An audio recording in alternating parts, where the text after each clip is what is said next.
Hey guys, welcome to PM Pathshala. Guys, आज हम लेकर आए हैं कॉर्पोरेट गवर्नेंस और आपका पार्ट 2 सितंबर 2023 का विजन की। गाइस, ये मैगजीन है, मंथली मैगजीन है।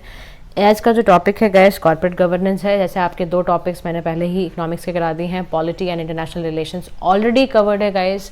Please watch, do revise all the lectures, ठीक है। आज हम कॉर्पोरेट गवर्नेंस में पढ़ेंगे सबसे पहले कि ये आया क्यों है न्यूज़ में, है ना। देखो, रिवाइज और G20 OECD का जो प्रिंसिपल है कॉर्पोरेट गवर्नेंस का, उसको इंडोर्स किया गया G20 लीडरशिप के दौरान। अब सबसे पहले आप ये समझो OECD क्या है, इसका फुल फॉर्म क्या है, इसके हेडक्वार्टर्स क्या है, उसके काम क्या करता है ये। तो OECD जो ऑर्गेनाइजेशन है, इसका पहली बात तो समझ लो, फुल फॉर्म है organization for economic cooperation and development, OECD, ठीक है। इसके जो हेडक्वार्टर्स हैं वो है पेरिस और फ्रांस के अंदर है। Paris basically capital of the France. अच्छा, अर्लियर क्या होता था, इसको OEC बोलते थे, organization for European economic cooperation. 1961 में इसका नाम बदल के OECD कर दिया गया।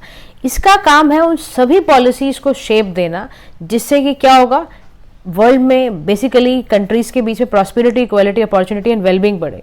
38 मेंबर कंट्रीज हैं। याद रखना एक बात, इंडिया OECD का मेंबर नहीं है बट की पार्टनर है, ठीक है। OECD का इंडिया की पार्टनर है, मेंबर नहीं है। अच्छा, अब इसके बारे में और समझो तो G20 OECD प्रिंसिपल्स में कॉर्पोरेट गवर्नेंस एक इंपॉर्टेंट है, क्योंकि वहीं पे ना इंटरनेशनल स्टैंडर्ड दिए जाते हैं कॉर्पोरेट गवर्नेंस के बारे में। अब कॉर्पोरेट गवर्नेंस में आप समझ लो कॉर्पोरेट गवर्नेंस का मतलब क्या होता है। तो अल्टीमेटली आप समझते हो ये सारी चीज़ें कि कॉर्पोरेट गवर्नेंस में हम बेसिकली ट्राई करते हैं कि जो कॉर्पोरेट है वो पूरी ट्रांसपेरेंसी, अकाउंटेबिलिटी के साथ काम कर पाए। और इसमें कई सारे रिसेंट एवोल्यूशन हुए हैं आपके कैपिटल मार्केट्स में भी, ये सारी चीज़ों में। OECD काउंसिल भी बैठी थी 2023 के अंदर मिनिस्ट्रियल लेवल पे। तो कॉर्पोरेट गवर्नेंस का मतलब आया ऐसा सिस्टम कि कंपनीज जो हैं उसमें रूल्स में रहें, रूल्स के थ्रू डायरेक्ट हों, कंट्रोल्ड हों, उनकी प्रैक्टिसेस, उनके प्रोसेसेस। मैंने आपको कहा ना, ट्रांसपेरेंसी एंड अकाउंटेबिलिटी को बनाए रखने के लिए कॉर्पोरेट गवर्नेंस को अप्लाई किया जाता है। अब इसमें एसेंशियल क्या है कि जितने भी कंपनी के स्टेक होल्डर्स हैं, यानी कि शेयर होल्डर है, मैनेजमेंट है, कस्टमर्स है, सप्लायर हैं, उनके सभी के इंटरेस्ट के बारे में कंपनी को लेके चलना है। किसी एक का भी ऐसा ना हो कि किसी एक का भी इंटरेस्ट मरे। That is called guys corporate governance. अब कोर प्रिंसिपल्स क्या होते हैं कॉर्पोरेट गवर्नेंस के? तो अकाउंटेबिलिटी, ट्रांसपेरेंसी, इंडिपेंडेंस, इंटीग्रिटी के साथ काम करो, रिस्क को मैनेज करते हुए करो, रिस्क अंधाधुंध ना ली जाए, मैनेजमेंट के साथ हो, और शेयर होल्डर्स के राइट्स को प्रोटेक्ट करके रखना है, because as they are the owner of the company, है ना। अब स्ट्रॉन्ग कॉर्पोरेट गवर्नेंस के फ्रेमवर्क को बूस्ट देने के लिए, बूस्टअप करने के लिए ज़रूरत क्यों है? तो पहली ज़रूरत है ताकि हमारी कंपनीज की फाइनेंशियल परफॉर्मेंस अच्छी हो। हाँ, अगर स्ट्रॉन्ग गवर्नेंस मैकेनिज्म का इस्तेमाल होगा तो डेफिनेट सी बात है एफिशिएंसी ऑपरेशनल अच्छी हो जाएगी, रिस्क मिनिमाइज हो जाएगा और आप एक बेटर इन्फॉर्म्ड डिसीजंस को ले पाओगे। अब दूसरा इसका फायदा ये हो जाता है कि ट्रस्ट बिल्डअप होगा, कॉन्फिडेंस बढ़ेगा इंडिविजुअल्स का, इंस्टीट्यूशनल इन्वेस्टर्स का, जिससे कि कंपनीज की कैपिटल बढ़ेगी। तीसरी चीज़ हो जाती है कि आप इनका फाइनेंसिंग, कैपिटल मार्केट से एक्सेस इनका बढ़ेगा, इनोवेशन आप प्रमोट कर सकते हो, एंटरप्रेन्योरशिप, प्रोडक्टिविटी आप बढ़ाओगे। कॉर्पोरेट गवर्नेंस के फेलियर का जो है इम्पैक्ट सीधा आपकी इकोनॉमिक इम्पैक्ट्स पे पड़ता है, यानी कि even particularly if they involve large companies या जितने भी फाइनेंशियल इंस्टीट्यूशंस हैं। अच्छा, इससे आपका क्या होता है, सोसाइटी पर भी अच्छा इम्पैक्ट पड़ता है। लोगों को सोसाइटल नीड्स के अकॉर्डिंग अगर कंपनियां काम करेंगी तो देखो पब्लिक को भी ट्रस्ट बढ़ेगा, कस्टमर को भी ट्रस्ट बढ़ेगा, और आपका एक पॉजिटिव कल्चर भी क्रिएट हो जाएगा जहां पर प्रोडक्टिविटी और टीम वर्क आपका बेटर हो जाएगा। इसलिए आपको कॉर्पोरेट गवर्नेंस फ्रेमवर्क की ज़रूरत है। लेकिन इंडिया में कॉर्पोरेट गवर्नेंस को लेकर कुछ चैलेंजेस भी हैं। तो पहला चैलेंज है lack of separation of ownership and management.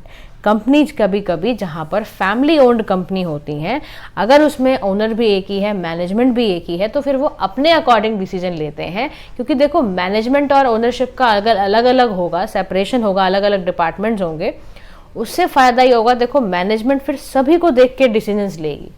मैंने आपको कहा ना, कॉर्पोरेट गवर्नेंस का मतलब है आप किसी के इंटरेस्ट को मारो मत, चाहे वो कस्टमर है, चाहे वो सप्लायर है, चाहे जो भी आपके उस कंपनी से जुड़े हुए पार्ट हैं। अगर एक ही होगा, ओनर भी एक ही होगा, मैनेजमेंट भी एक ही होगा, तो फिर आप समझ लो कि कैसे वो एक अनबायस्ड काम कैसे कर पाएंगे, है ना। दूसरी समस्या होती है इंडिपेंडेंट डायरेक्टर्स ना होना। अब इससे क्या होता है, इम्पार्शियल चीज़ें समझ आ ही नहीं पाती हैं, इम्पार्शियल इवेल्युएशन नहीं हो जाता, डिसीजन मेकिंग फ्री नहीं होती है, तो फिर कहाँ से आप ट्रांसपेरेंसी लाओ? मैंने आपको कहा है पिलर्स है कॉर्पोरेट गवर्नेंस के ट्रांसपेरेंसी। तीसरी चीज़ है लो एजुकेशन है, अवेयरनेस नहीं होती इन्वेस्टर्स को कॉर्पोरेट गवर्नेंस प्रिंसिपल्स के बारे में, उसकी इंपॉर्टेंस के बारे में। गवर्नेंस पॉलिसीज का स्कोप बड़ा लिमिटेड है, खाली लिमिटेड जितनी भी लिस्टेड कंपनीज है उन्हीं पर अप्लाई होती है। सेबी ने आज तक 1000 लिस्टेड कंपनीज को लगा रखा है जिसमें आप पब्लिश करते हैं वो annual business responsibility and sustainability, जो इनके फाइनेंशियल रिजल्ट और इससे रिलेटेड होती है। बाकी कंपनीज का क्या? तीसरी समस्या है ट्रांसपेरेंसी ना होना, इनकम्प्लीट डिस्क्लोजर करना। जब कंपनी अपने आप को कंप्लीट तरीके से बताएगी तो फिर कहाँ से मॉनिटरिंग होगा? आप सोचो ना, मॉनिटरिंग नहीं कर पाओगे तो कॉर्पोरेट गवर्नेंस की प्रैक्टिस इफेक्टिवनेस होके काम ही नहीं कर पाएगी। फिर फ्रॉडुलेंट एक्टिविटीज, फाइनेंशियल इरेगुलरिटीज कह रहा है। एक बहुत बड़ा स्कैम को मैं याद दिला दूं आपको, IL&FS का जो स्कैम 2018 में हुआ था, infrastructure leasing and financial services, वहां पे समस्या क्या थी? फ्रॉडुलेंट प्रैक्टिसेस और फाइनेंशियल इरेगुलरिटीज। तो कह रहा है कहाँ कॉर्पोरेट गवर्नेंस को फिर आप फॉलो कर रहे हो? उसके बाद पुअर रिस्क प्रेडिक्शंस हैं। आपको मैंने कहा रिस्क मैनेजमेंट भी पिलर है कॉर्पोरेट गवर्नेंस का, पर आपकी कंट्री में सस्टेनेबिलिटी पैरामीटर्स को फॉलो ही नहीं किया जाता। फिर माइनॉरिटी शेयर होल्डर्स का लिमिटेड पार्टिसिपेशन है जिसकी वजह से दिक्कत आती है। तो ये सारी प्रॉब्लम्स होने की वजह से सारे चैलेंजेस हैं आपके इसका। अच्छा, तो अब हम चलते हैं नेक्स्ट टॉपिक में। होपफुली कॉर्पोरेट गवर्नेंस आपको समझ आ गया होगा। नेक्स्ट टॉपिक है रेगुलेशन ऑफ क्रिप्टो असेट्स के बारे में। देखो, G20 कंट्रीज ने न्यू दिल्ली लीडर्स को बोला अडॉप्ट करो आप और एक इफेक्टिव रेगुलेशन करो क्रिप्टो असेट्स का। सबसे पहले समझो क्रिप्टो असेट्स को रेगुलेट करने की क्या ज़रूरत है। अब क्रिप्टो असेट्स को रेगुलेट करने की ज़रूरत पहले होती है प्रोटेक्ट कंज्यूमर्स फ्रॉम फ्रॉड। अगर क्रिप्टो असेट्स को रेगुलेट नहीं किया तो फिर कस्टमर के साथ फ्रॉड होगा, फाइनेंशियल क्राइम एक आम मुद्दा बन जाएगा। और आप आजकल देख भी रहे हो बहुत ज़्यादा साइबर क्राइम्स बढ़ चुके हैं। आपको नहीं पता, अगर आप नहीं ठीक से चल पा रहे हो, नहीं आपको फाइनेंशियल साउंडनेस के बारे में पता है, नई चीज़ों के बारे में अवेयर हो आप, तो बहुत मुश्किल होगा फिर सेकंड चीज़ें हैं अनरेगुलेटेड असेट क्लास का लार्ज होना। इसकी वजह से भी ज़रूरत है कि क्रिप्टो असेट्स आएँ। ग्रेटर स्टेबिलिटी क्रिप्टो मार्केट में बनी रहे, रिलायबिलिटी बनी रहे, उसके लिए रेगुलेशन। कंसिस्टेंसी के लिए ज़रूरत है। टैक्स अवॉइडेंस जैसे क्राइसिस को दूर करने की ज़रूरत है। मनी लॉन्ड्रिंग जैसे क्राइसिस को दूर करने के लिए, टेरर फाइनेंसिंग से बचने के लिए बहुत ज़रूरत है कि हम क्रिप्टो असेट्स को भी रेगुलेट करना शुरू कर दें। इंडिया में क्या कोई ऐसा लॉ है जो क्रिप्टो रेगुलेशन पे है? तो देखो एट प्रेजेंट क्या है हमारे पास, एक्सचेंज ट्रांसफर सेफ कीपिंग हम क्रिप्टो असेट्स को करते हैं। और क्रिप्टो करेंसीज के लिए भी हमने एक एक्ट में डाला हुआ है इसको, जिसको 2002 में हमने बनाया था, prevention of money laundering act के तहत ही हमने इस क्रिप्टो असेट्स को भी डाले हुए हैं। अब इसमें क्या, जितनी भी एंटिटीज हैं जो डील कर रही हैं क्रिप्टो में, हमने साफ तौर पर कस्टमर्स को कहा है कि भाई आपके पास मैंडेटरी KYC होना चाहिए, नो योर कस्टमर वैल्यू, ठीक है। उसके बाद आप सस्पिशियस एक्टिविटी रिपोर्ट करोगे जब भी कुछ ऐसा है। इसलिए मैंने आपको बताया भी ना, कितने सारे, देखो अमिताभ बच्चन खुद ही ऐड करते हैं RBI के उसके चलते कि RBI का ये कहना है कि अगर आपके अकाउंट में कोई ऐसी फाइनेंशियल आपको फ्रॉड दिया है तो इमीडिएटली आप अपने बैंक को कॉन्टैक्ट करिए इसके रिगार्डिंग, तो आपका लॉस कम होगा। क्लाइंट डिटेल्स मेंटेन करना फॉर 5 ईयर, ये सारा काम लीगल प्रोविजंस में लिखा हुआ है। RBI का स्टांस क्या है? देखो RBI का stance has on several occasions बहुत सारे कंसर्न दिखाता है क्रिप्टो असेट्स को लेके, since that these assets threaten financial stability. हमेशा RBI का एक कंसर्न रहा ही है इसको क्रिप्टो असेट्स को लेके, क्योंकि भाई ये फाइनेंशियल स्टेबिलिटी को हिला के रखने वाली बात हो जाती है। 2013 में भी RBI ने बहुत सारे कॉशंस होल्डर्स को दिए क्रिप्टो करेंसीज के बारे में, कई सारी बातें बताई वर्चुअल करेंसीज के बारे में, जितने भी आई होल्डर्स, वहाँ पर भी यूजर्स को बहुत सारे सर्कुलर्स भेजे गए, बैंक्स को प्रोहिबिट करा गया कि लिंक्स बहुत ध्यान से की जाएँ। बैन भी इवन सुप्रीम कोर्ट ने एक बार लगाया, but it was disproportionate, violate the fundamental right of the citizen, तो फिर वो वापस लेना पड़ गया बैन। तो रेगुलेटरी फ्रेमवर्क 2022 में भी मिनिस्ट्री ऑफ फाइनेंस ने इस पे कई सारी रिपोर्ट बनाई, डिजिटल रुपी क्रिएट करी है, क्रिप्टो करेंसी एक तरह से। एक आपका DCRA खोला, स्टैब्लिश करा हमने, डिजिटल करेंसी रेगुलेटरी अथॉरिटी, जो आपके ओवरसी करेगा, जितनी भी क्रिप्टो करेंसी इंडिया में यूज हो रही है उनको देखेगा। टैक्स रेजिम की बात की जाए तो यूनियन बजट में पहली बार ऑफिशियली क्लासिफाइड किया गया था, डिजिटल एसेट माना था क्रिप्टो करेंसीज को, और बोला था ये वर्चुअल डिजिटल एसेट्स होंगे यूनियन बजट 2022 के अंदर। उसके बाद आपका आया कि प्रपोज जो टैक्स रेजिम है, गवर्नमेंट ने अनाउंस किया कि फ्लैट 30% आपका income tax on the transfer of crypto asset लगेगा। सेंटर ने अनाउंस कर दिया कि 1% टैक्स डिडक्टेड एट सोर्स भी लगेगा, TDS। अच्छा, क्रिप्टो करेंसीज को रेगुलेट करने के लिए चैलेंजेस क्या हैं? तो पहला सबसे बड़ा चैलेंज है ब्लैंकेट बैन, यानी कि क्रिप्टो एसेट एक्टिविटीज जो है वो इलीगल है, कॉस्टली है, टेक्निकली डिमांडिंग है। तो ऐसा कुछ लगाया जाए जिससे टेक्नोलॉजिकल सॉल्यूशंस आप निकालो, ताकि क्रिप्टो एसेट्स, आपका एक ब्लैंकेट बैन तो लगा नहीं सकते आप। आपको अल्टीमेटली फाइनेंशियल इंटीग्रिटी रिस्क को हाइटन अगर होगा, इससे बढ़ेगा और इनएफिशिएंसी क्रिएट होगी। तो ब्लैंकेट बैन नहीं लगाना है, क्योंकि वो इलीगल है अगर, तो कॉस्टली भी पड़ेगा। तो आपकी ज़रूरत क्या है कि टेक्नोलॉजिकल सोल्यूशंस निकालो। आप बहुत ज़रूरत है टेक्नोलॉजिकल सोल्यूशन से आपने क्रिप्टो एसेट्स को यूज़ एंड कंट्रोल उसका चेक करो।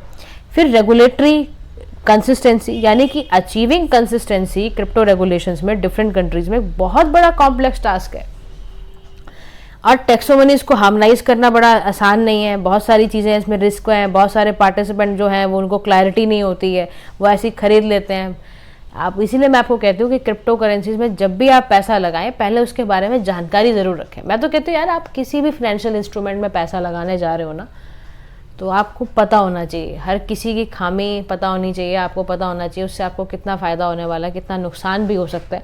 दोनों बातों को लेना पड़ता है आपको। फ्रेगमेंटेशन है बहुत ज़्यादा हमारे यहाँ, वेरियस जो लॉ इन्फोर्समेंट एजेंसीज हैं उनकी मॉनिटरिंग, उनका सुपरविजन करने का तरीका बड़ा अलग अलग है, जिसकी वजह से कोऑर्डिनेशन ही नहीं है। फिर इनोवेशन एंड रिस्क को चेक करना और एक बैलेंस क्रिएट करना एक अपने आप में बड़ा टास्क है। क्रॉस बॉर्डर इन्फोर्समेंट कैसे करोगे आप? डिसेंट्रलाइज इकोसिस्टम है आज की डेट में, आप प्रायोरिटीज कैसे बनाओगे? ये भी एक क्राइटेरिया है, ये भी प्रॉब्लम।